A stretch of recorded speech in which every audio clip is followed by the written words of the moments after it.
Hi everyone, this is the Cajun Gaming Guild, and today we are going to cover the timer tutorial that I told you guys that we would be going over. This is going to be another one where I'm not going to make everything from start to finish, all the graphics, etc. If you've watched my numbers tutorials at all, it shows you how to make your own numbers, okay? So all I am going to be doing today is showing you the program that I created two different ways.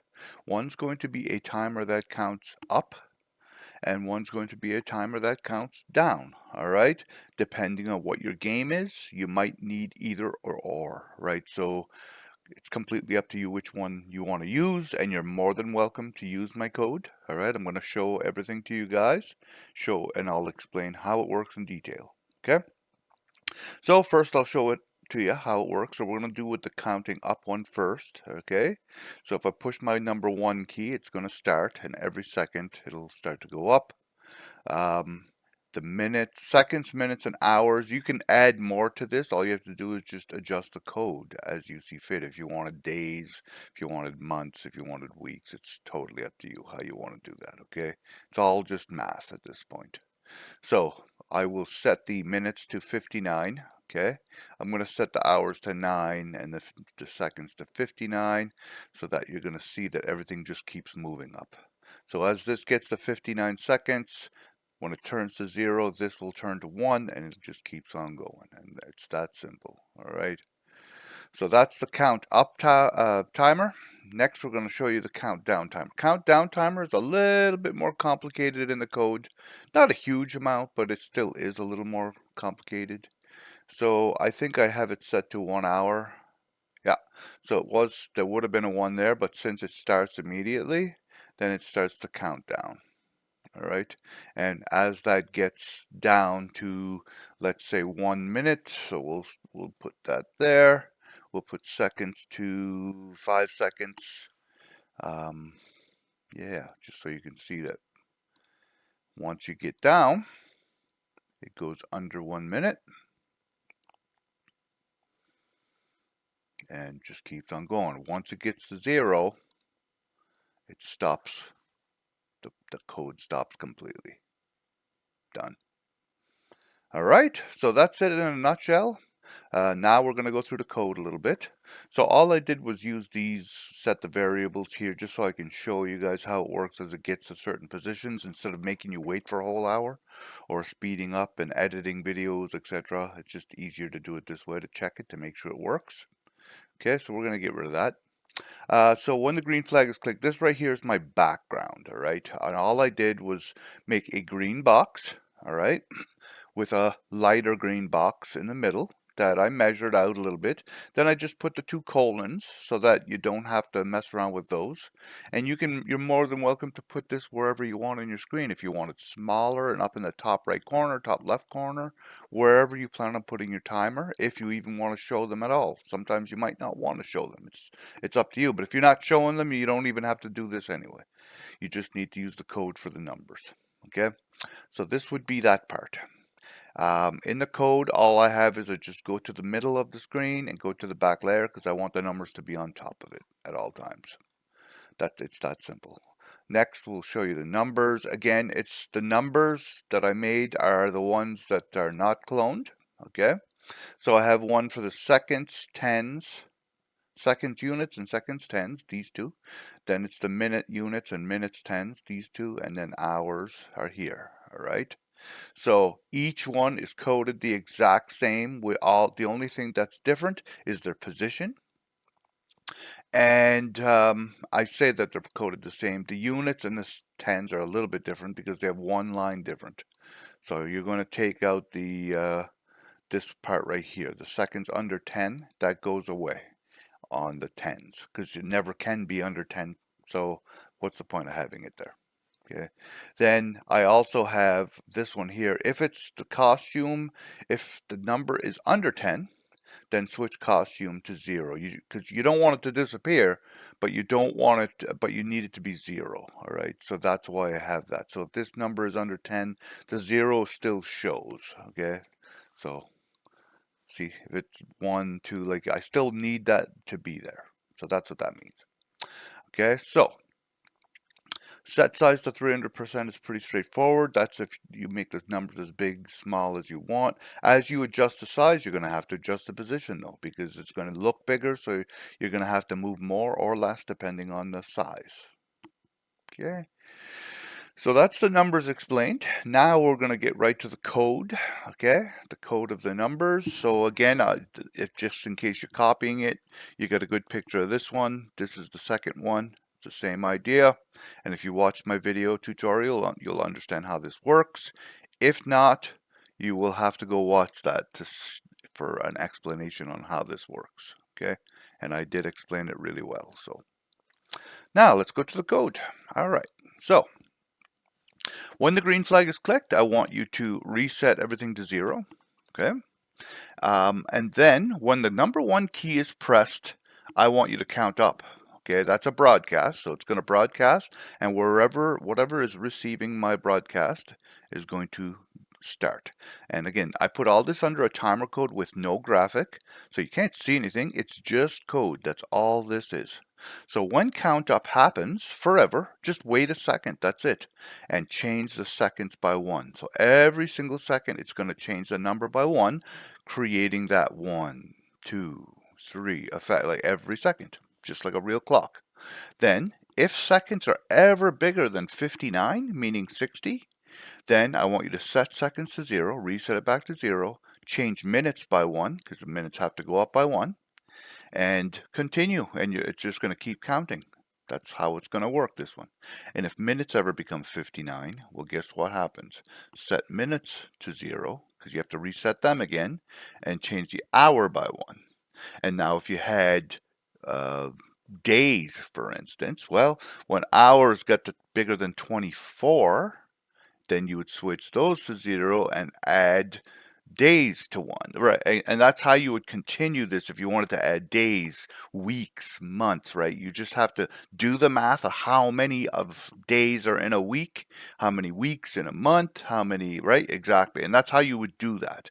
And it's that simple. The count up counter is that easy because the only thing you're changing every second is the seconds. Other than that, you're just basically doing math to change the next number based on what the previous number is. So 60 seconds to a minute, 60 minutes to an hour, etc., etc. So for the countdown timer, well, this one here, when you press the 2 key, it's going to start counting down. And for this one, we have it set up for 2 hours, okay? So when it sets hours to 2, 0, 0, okay? Right away, because I don't have it waiting even for a second, it's just going to start counting down. And how this one works is this. We have if seconds, minutes, and hours are greater than 0, that means there is at least 1 second here somewhere. If there's at least 1 second, we need this code to work, okay? Because if there's no seconds left, well then there's no point in working, so you might as well just shut down, okay? So as long as there's at least 1 second, then you can continue working. Then we're going to go into another check right away. And this check is as long as there's at least the seconds are equals to 0, if seconds are equals to 0, minutes are equals to 0, and hours are greater than 0, meaning these could both be 0, and this, but if those are 0 and this is 0, obviously we don't want you to work because there's nothing there. But if these two are 0, but there's something here, at least you're going to have to keep going. So you're going to have to switch this to 59, switch this to 59, and then start counting down. So you wait a second. That's going to give you the effect. So if you have 2 hours and you get to 0, 0, well, you needed to wait 1 second before switching the second down to 59. Because if you don't, it throws everything off by 1 second and then your code's broken, right? So you don't want that to happen. So then you're going to change an hour, change minutes to 59, seconds to 59, and continue counting down. Okay, and this is the countdown right here. So as long as the seconds are bigger than 0, you're going to wait a second and change the seconds by -1. Just like over here, it's basically going up by 1 every second. This one here is going to be going down by 1 every second, okay? And then, last but not least, let's say there's no hours left, so you don't even want it to look at the hours at this point. As long as seconds is equal to 0, all right, and minutes are greater than 0, then you can continue, as long as there's some minutes there. Even if seconds are 0, you can continue because you have to get rid of the minutes as well. Then you're going to wait a second, you're going to change minutes by 1, and then set the seconds to 59, and blah blah blah blah blah. And that's how the code works. Okay, so we'll test this out just to show you. Okay, I'm going to start it from scratch. So we have 2 hours. It's starting to count down right away. We're going to set the hours to, well, we can leave the hours how they are. We'll set the minute to 0. Okay, we'll set that to 0. We're going to set the seconds to 3. Okay, so on 1 hour, and then it's getting up to that point, and bam, it's going to take the hour away. 59 minutes, 59 seconds. Count down. We'll set the minutes to 0 now, so we're under a minute left. Okay, 3 seconds, 2, 1, and bam, my code shuts off. You've seen the yellow disappear here because it's going to stop this script. Now, if I was to add time, so let's set minutes, let's set hours to 3. Nothing's happening anymore. Why? Well, my code shut off. All right, I made it so that my code would shut off once it got to the 0. Now, at this point, if you had something that had to fire off, broadcast, start spawning, or whatever, that's where you'd put it right before it stops the script. You want to do it before you stop the script. And then, if let's say you wanted to restart this, though, like you want it to restart again later, well, at this point here, when you press the 2 key, it's going to start again. All right, so it's that simple. So instead of a 2 key pressed, let's say you wanted it to start off again. So it counted down. Let's say it counted down. I'm going to give you a better example than that. Let's say it counted down from 5 minutes. You have 5 minutes to gather resources, build your defenses of your castle, and in 5 minutes, it's going to start again. Okay, so 5 minutes counts down. Okay, when that 5 minutes counts down, you want your counting up timer to go because it's going to be 1 minute of monsters coming. So what you would do is you'd have this counting down from 5 minutes, okay? And it's going to start, bam. So once it gets here though, you want it to broadcast an event called spawn the monsters, let's say, okay? Spawn. And so you want that, and that's what that's going to do though, is that's going to start this one, and it's going to start it so that for 1 minute, the monsters are going to spawn every 10 seconds, okay? And that's how you would do this. So I'll slip this into there, and we are going to get this down to 0 minutes, 3 seconds, just so you can see. So when this happens, bam, you won't even notice it, but bam, it went to 0, and now it started to count up again.